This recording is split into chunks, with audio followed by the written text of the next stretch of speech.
సాధించాలనుకున్నాం sir. అంతే sir. మేమేదో ఇక్కడ వచ్చి అన్యాయం చేసి అన్ని నేను బట్టలు కొట్టేసి మేము చేతమనుకోలేదు సార్.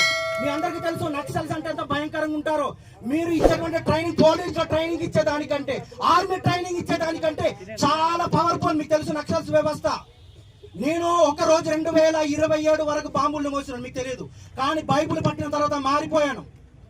బైబుల్ పట్టిన పోయిన తర్వాత మారిపోయాను. ఈ రోజు ఇక్కడ వచ్చింది నా ఉద్యోగం కోసం కాదు సార్.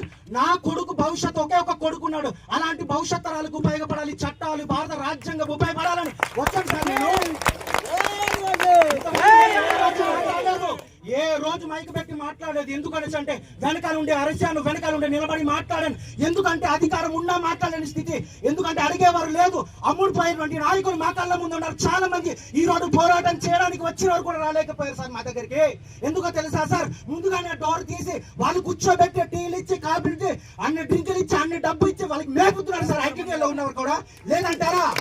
అలాంటి వ్యవస్థ ఉన్నప్పుడే ఇలాంటి నిరుద్యోగులు పుట్టుకొని వస్తారు సార్. విప్లవం అనేది సైలెంట్ గా పుట్టేది. ఒకటి గుర్తు పెట్టుకోండి. ఈ రోజు మనం సైలెంట్ గా ఉండిపోతే భవిష్యత్తులో ఎంతో మంది పుట్టుకొస్తారు అనుకోవడం పొరపాటు. మన నుండే పుట్టుకొని రావాలి సార్. మన నుండే పుట్టుకొని రావాలి. ఈ రోజు చూడండి సార్, ఒక్కొక్క ప్లే కార్డు కూడా వేసుకోవడానికి దిక్కులేని పరిస్థితి సార్.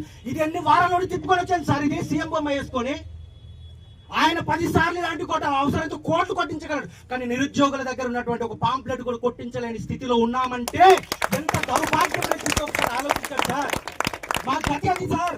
ఒక్కసారి మీ పవర్ ఏంటో మీకు చూపిస్తున్నారు సార్. నిజంగా మీ సైన్యానికి శైలుడు సార్. కానీ ఒక్కసారి అవకాశం ఇవ్వండి సార్. అవకాశం ఇవ్వండి సార్. ఒక అప్లికేషన్ పెడితే మీకు తెలుసా వీరవరం ఎంతమందికి తెలుసు? వీరవరం అనే గ్రామం నుండి గూడెంలో సార్. ఒక్కసారి వినండి సార్. వీరవరం అనేటువంటి గ్రామం గూడెంలో ఉంది సార్. మారుమూల ప్రాంతం, భయంకరమైన నక్సల్స్ ప్రాంతం సార్. నేను ప్రీచింగ్ చేస్తాను సార్. నా వల్ల ఆ గ్రామం అంతా మార్చబడారు సార్. ఏ రోజైనా ఒక అధికారి ఈ రోజు వరకు స్కూల్ లేదు సార్ అక్కడ. ఈ రోజు వరకు స్టిల్ నావు. ఈ రోజు వరకు 39 రికార్డెడ్ 39 మంది పిల్లలు ఉంటే ఒక్కరు కూడా ఆ గ్రామంలో చదవలేదు.